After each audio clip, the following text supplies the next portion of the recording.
Hello Canterbury and welcome to Canterbury Live on Tuesday the 23rd of September. Well, let's get into it. We've got a busy show. We've got Andrew Joey Johns heading to us shortly, so we need to get on with things. Well, yesterday, Black Cat Cruises, we had a family pass to give away, and yesterday's winner was Desiree Patchett. Congratulations to Desiree and to your family. I hope you enjoy it and we have a wonderful day out there. So the question today is for another family pass is, in what year was Quail Island declared a recreation reserve? All you need to do is call through to Marianne on 03 3777 033. Now, you know we've been talking about it this weekend. Horncastle Arena, Bic Runga and Neil Finn hitting Horncastle Arena. And big thanks to iHeartRadio who have given us the double passes to give away. If you want those double passes, they still be available on our Facebook page, but the winner of yesterday's tickets is Carolyn Stone. Congratulations, Carolyn. You'll be heading along there this Saturday night. It should be a great night. Now, coming up on today's show, we are talking with Steve Bush from Trees of Canterbury to see what they've been up to of late. And yes, Andrew Matty Johns is hitting the studio with some very keen Little League players. But first up, we are talking Artarama that's happening in October. And I'm very grateful to be joined by, he's wearing a different, well, sort of a different hat today, but we have Lindsay Crossan, project organiser for Artarama, but a Rotarian. Yes. Now, tell us all about the Artarama. What does it involve? Artarama, this is the 5th time we've run it, and it is really a art competition, first of all, and an exhibition and sale. So we put it on for two reasons. One is for the artists of Canterbury to exhibit their work and sell their work. And after the earthquakes, they've had a little bit of trouble doing that, and we've found good success in past years with that. And secondly, as a fundraiser, and this year our fundraiser is for our chosen charity is Nurse Maud Hospice. Oh, what a worthwhile cause too. Very popular and has attracted some good artists and some very good sponsorship for us too. Art-wise, we have 90 artists have entered and 450 works of art. Substantial, isn't it? Value of their work is around about $200,000 and an average price of about $400. So it ranges anything from about $60 or $70 right through to over $1,000. So there's a great range of art there, and it always is a spectacular exhibition. Okay, and are all the artists local though, Lindsay, or are they from abroad, or? I think our furthest away is someone's from Invercargill, but most of them are local artists, one or two from out of town, but not many. Most of them are local artists from Christchurch and the Canterbury country around Christchurch. How neat, and dare I say, but just quietly, Christmas is coming up very soon, isn't it? So what a great opportunity to buy something for a loved one, or wedding season's coming up as well, isn't it? Yeah, it's a great opportunity, and a lot of houses have been remodelled in Christchurch at present, a lot of new houses with a bit of space on the wall. A little bit of art that you like on that space is worthwhile. Okay, let's talk to the bones of it then. It's being held at St Andrew's College. Yes, again, at St Andrew's College, that's where we always hold it, in the senior school there, down Normans Road, and we've got a gala opening on the 10th, on Friday the 10th. And tickets available from our website, rcbb.artarama@gmail.com. Oh, very good. How's that? And, well done. And so you get tickets from there for that. But we are open on Saturday and Sunday, starting at 9 a.m. both days, and just a small entry fee to get into there for that, and view the artwork, and also if you wish to purchase. Oh, very good. So you say that all the proceeds go to Nurse Maud. Why did you pick that charity of all? For our Bookarama project, we tend to have a lot of charities around which we support as our normal club activities. For Artarama, every year we've picked a charity of choice, and this year particularly Nurse Maud, because we have a number of older members in our club, and some of us have had parents and what have you. Nurse Maud have helped them a lot. And the Nurse Maud Hospice is a particular need that we see needs supporting, and they have been very cooperative with us in helping us promote it through their avenues as well. And we just think Nurse Maud is a great organisation to help promote. Yeah, absolutely. And what a great way of giving back by actually giving something to your home. As you said, you were rebuilding, and we could just have a wee spot that could need filling, or to give to a loved one. Getting back and putting your Rotary hat on, are you always still looking for members, Lindsay? Oh yes, Rotary's always looking for members. Our service in the community, we help everybody that needs a little bit of help, and particularly in each of our local communities, as well as during the earthquakes we put a substantial amount back in the community of Christchurch. Something over $3 million was donated from outside Canterbury, and we distributed that round to a lot of needs. But ongoing Rotary, there's a lot of youth. We support a lot of schools, early childhood education, aged people, and we support people which are both at the needing end of our spectrum to those who are probably excelling too. With some of our students, our youth, and that we send them away to science schools and to adventure camps and outward bound and things like that. Where so it works both ways, right through the whole spectrum. Wow. Rotary is always looking for people who want to be part of the organisation and share the companionship of that, but also have a opportunity to do a service in the community where they finding it difficult on their own to do it. They can join up with us and do it that way, and that's what most are in for. We just want to, as a group, help wherever we can, where the need is there, and we get a lot of requests and we find a lot of needs, and we just go and help them. Yeah, quite a gracious organisation, I think, Rotary is, full stop. So am I right in thinking with a lot of art auctions, you do get a catalogue beforehand, but we won't get that little sneak preview. So really, you need to get in there smartly, don't you, on the Saturday and Sunday? Yeah, if you get there Friday night, that's when probably the bargains are there. but certainly Saturday and Sunday, yes, and there's a catalogue there, but no, we don't get hung until Friday morning. Really? And it's a competition. We've got $5,000 in prizes. That's what attracts a lot of the artists. It attracts the good artists. There's three prizes: best of show, $1,000 winning prize. So that's why the quality and the value of the art is up there a wee bit, because we get people attracted to that, artists attracted to that.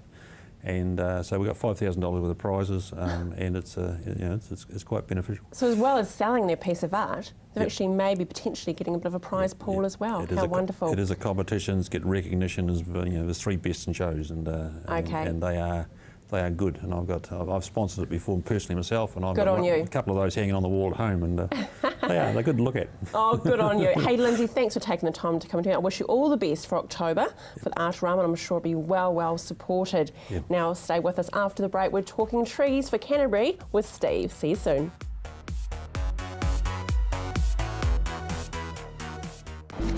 Let's face it, everyone has an agenda. And guess what?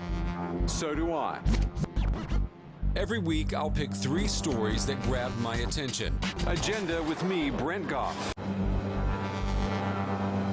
Located at the foot of the Port Hills, Berrymead Golf offers a spectacular location for any occasion. Make a dream wedding a reality with private use of our green function room, outdoor garden courtyard, large marquee and stunning gazebo. Or for your next conference, enjoy the relaxed atmosphere of Berrymead Golf, offering a private, spacious conference room with special deals to make any break a true break. All with customised catering from the Wow Cafe. Berrymead Golf, 50 Berrymead Park Drive, right next to the Berrymead Heritage Park. Action Removals, offering short or long-term storage facilities, full packing services, comprehensive rates, all fully insured and with 6 vehicle sizes to choose from. Earthquake repairs? Action Removals pack, move, store and return your valuable possessions stress-free. Action Removals, a family business that has been operating in Christchurch for over 10 years. Action Removals, your one-stop removal service on time, every time. 0800 222 526. Come in and meet the locals at the Bush Inn Centre. Whether it's to grab a coffee on the go or to catch up with a friend over lunch or dinner, the Bush Inn Centre is the perfect place. With our unique range of shops, you'll find everything you're looking for and more. Our friendly locals are always happy to help. We have plenty of parking at the Bush Inn Centre, making your shopping experience just a little bit easier. So come in, meet the locals and shop Bush Inn. You'll find us on the corner of Riccarton and Waimari Roads. Hi, I'm Caitlin, the naturopath here at Staywell Pharmacy. Working with the pharmacist, I use herbal and nutritional medicine to recommend natural alternatives for your health. This can be to counteract any side effects of your medication, general health advice, or natural options for you and your family. I'm also available for consultations. So come in and see us at Staywell Pharmacy, 27 Shands Road, Hornby. Stay Well Pharmacy, live well, stay well. Arts 21 showcases the vast creative talent and minds that are making a name for themselves in Europe and beyond. Think outside the square with Arts 21.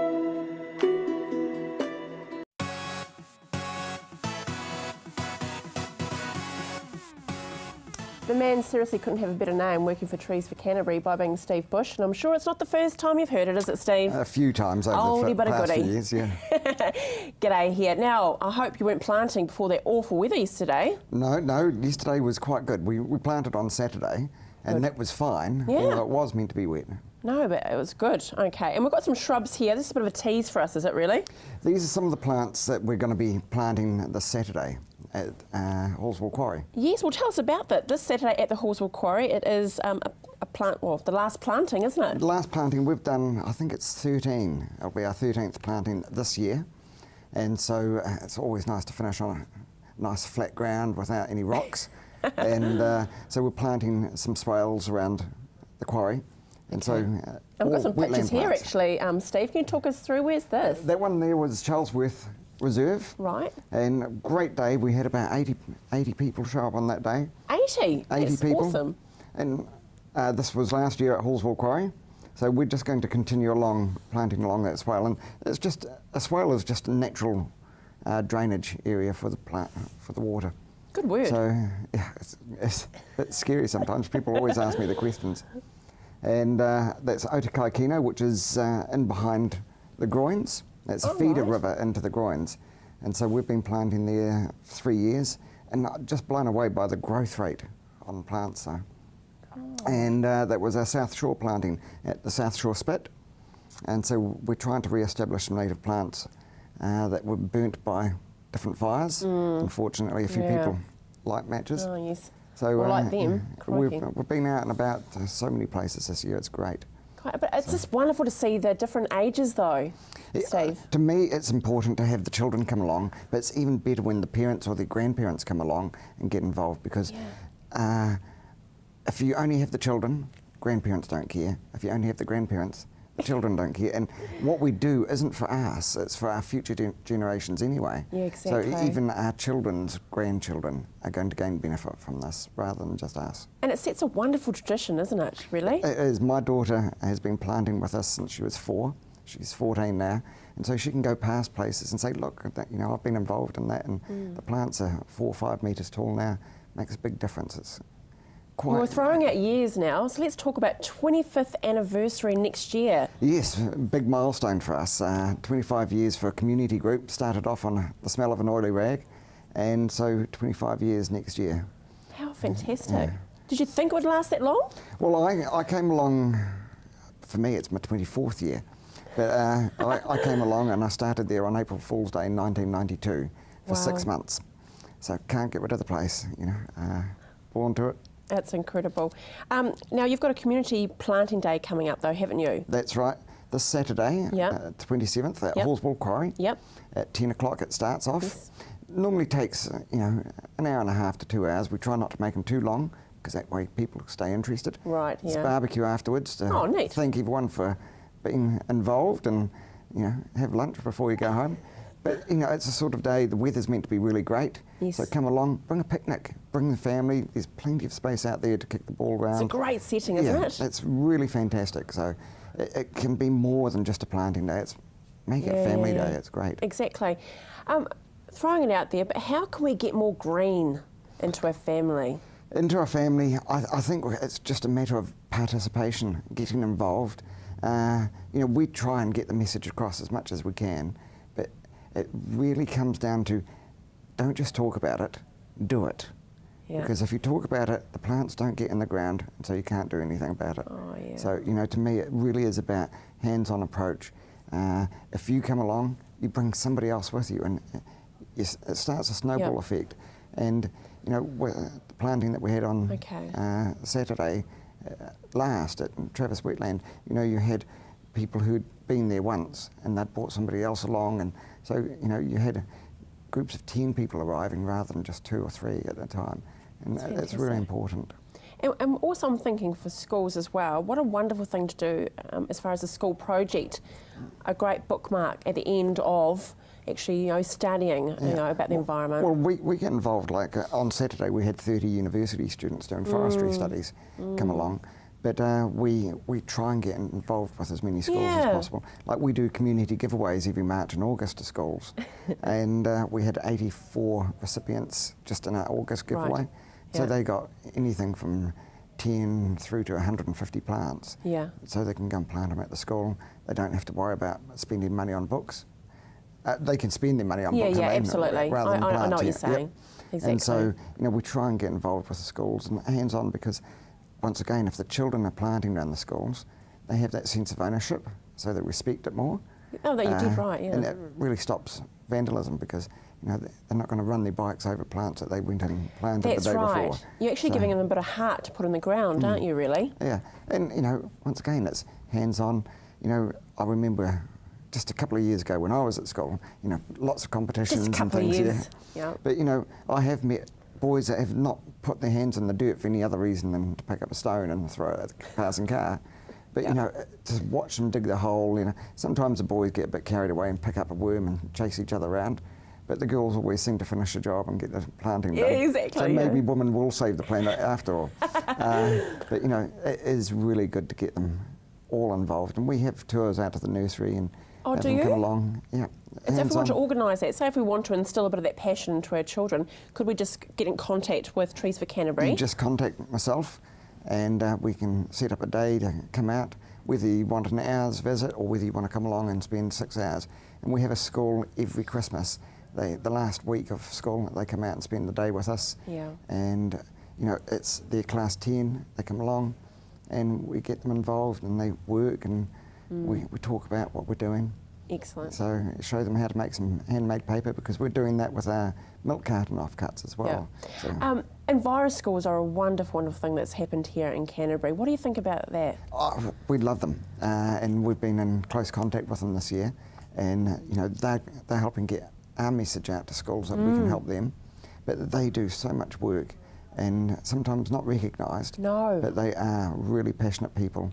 And a bit of fun. They're bringing fun into it. Yeah, well, it should be fun. Environment doesn't have to be tedious work, and it's not about just digging the holes. But learn about it, because it's quite exciting. It's not just about the tree. It's look at the bugs that grow on these trees. These spiders that look like some of the seeds off the plants that we collect and things like that. And so it's much more fun. Rightio. Thank you so, so much, Steve. I mean, it's been brilliant. You've really educated us and whetted taste for the environment. We'll see you next time. Make sure you keep in touch. Will do. Thank you. Okay. Well, as promised, after the break, Joey Johns is here in the studio. See you soon.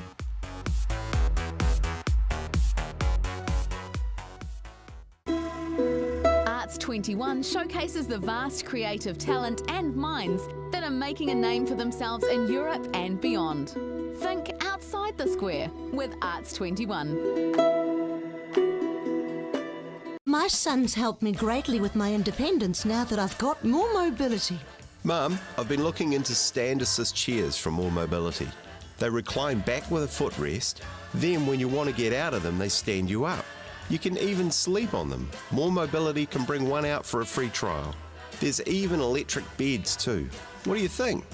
For more range and more expert advice, see More Mobility, corner Clarence and Princess Streets off Blenheim Road. What a difference more mobility makes. Looking for that perfect gift for a loved one? Wanting to add some vibrance to your home? Or just looking to brighten up your workplace? No matter the occasion, the Hitching Post has something for everyone. Lose yourself in their extensive range of homeware, art, glass and plasma cut metalwork. The Hitching Post is your one-stop shop for great style and quality. So come on down to the Hitching Post, 722 Marshland Road.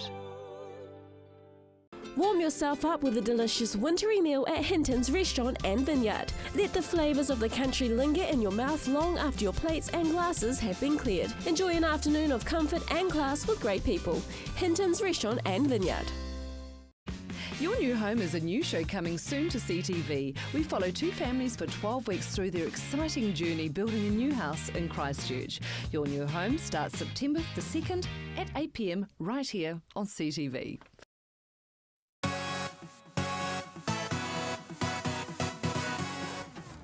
Well, we have the 8th Immortal, and I'm not talking about like, you know, a next character for a Marvel comic. It's actually Andrew Joey Johns. Welcome, buddy. You've just literally flown in. Straight in. And you've got some young men to the side of you that were very excited that you could make it today. So we better introduce them. Kane, how you doing, buddy? Good. Miss Kane. Hi, mate. How you doing? Mr. Johns, you know, look over to him. Cool. And look at the cameras, boys. And we've got Harry Keeley. Hello. How are and you? on the end there we've got Mason Sadler. There you go, Mason. You named after Willie Mason. No. I was going to say, it's good. He is nothing like him, mate. Yeah, as long as you don't behave like him. Hey, the reason why you're in town or in New Zealand is, of course, for the Nines. Yes. But coming down to Canterbury, I mean, these children here, you must find that you actually unintentionally are inspiring the young youths to actually... Well, they must have a long memory. I haven't played for a long time, but... 8 years, but... Yeah, 8 years. It flies, really. But you know, it's good to see so many kids playing league. Yeah. And that's something the Nines can do. I think the Nines can grow the game in New Zealand, and especially in the Pacific Island nations. And look, well, I know rugby union's a religion in New Zealand, so you're never going to beat rugby union, but you get kids like this playing rugby league. Exactly. And you know, in rugby league, there's a real clear pathway to the NRL. You can go from school, and you know, who knows, these kids could finish year 12 and then go straight into the Holden Cup and maybe play for the Warriors 20s, and then next step you're in the NRL. Yeah, or be called the greatest player of all time. Like Stacey Jones. Yeah. And we won't talk about Sonny Bill Williams, because do you know what happened to... Yeah, we know about it. We won't talk about that much, will we? 45 minutes, but anyway. Stiff arm. The old stiff arm. Now, boys, have you got anything to ask Maddie while you've got him on the couch? Because tell you what, there'll be a lot of people going to sit... No. Oh, yeah, ask Maddie my question through through Joe. What's your question, mate? Have you ever done grappling? Grappling? Yeah. Oh. No, I've never grappled. When I finished, I hurt my neck, so I retired, and it was just in that stage where all that wrestling rubbish was starting to come into the game, so I never grappled, no. How about you, Harry? Have you got anything to ask Joey? Did you play rugby before? Rugby? Rugby union? I've never played rugby union. I played rugby league. Good question. Played rugby league all my life, but I never played rugby union. Where I was brought up, it was just all rugby league, so I never got an opportunity to play rugby union. But I near signed, actually. One stage I near signed to play with the Wallabies, but ended up staying in rugby league. How about you, Kane? What have you got to ask Maddie? I'm asking. Why am I saying Maddie? That's my brother. Oh, no, just quietly. I did have a crush on your brother, but anyway, just quietly. Wow. But don't tell him, will you? Okay. What was your question, Kane? Need some help if you think my brother's good. Yeah, what's that? When did you start playing league? What age? I started when I was 3. So I started quite young and started in my hometown, and then I got recruited to play in the Knights Juniors when I was 14. And then lucky enough, I stayed in the Knights system and ended up playing there my whole career till I was, 32, 33. But started young at 3. No, actually, we had a wee fella out there. He's got a bit camera shy, isn't he, Lockie? He's 3.5, and I think Dougie, director, we've got an image actually of Lockie playing, haven't we? Well, I think we do. Might show a little shot of him. But what's one piece of advice now that you've been through it? You know, what would be one advice to, say, a young hopeful that would like to have a career, not just necessarily in league, but sport? I think hard work. There's no substitute for hard work, whether it's in, rugby league or union or any sport or in business or that matter. The harder you work, the luckier you become. So it's pretty much just hard work. Well, you heard it there, boys. What are you going to do? 2 words. Hard work. Yeah, there's a lesson from Dr. Joey today. Do you follow the Warriors? Do you boys follow the Warriors? No. Okay, we're going to talk more here, guys. Hey, it was great having you today, and we'll see you tomorrow. Enjoy your night.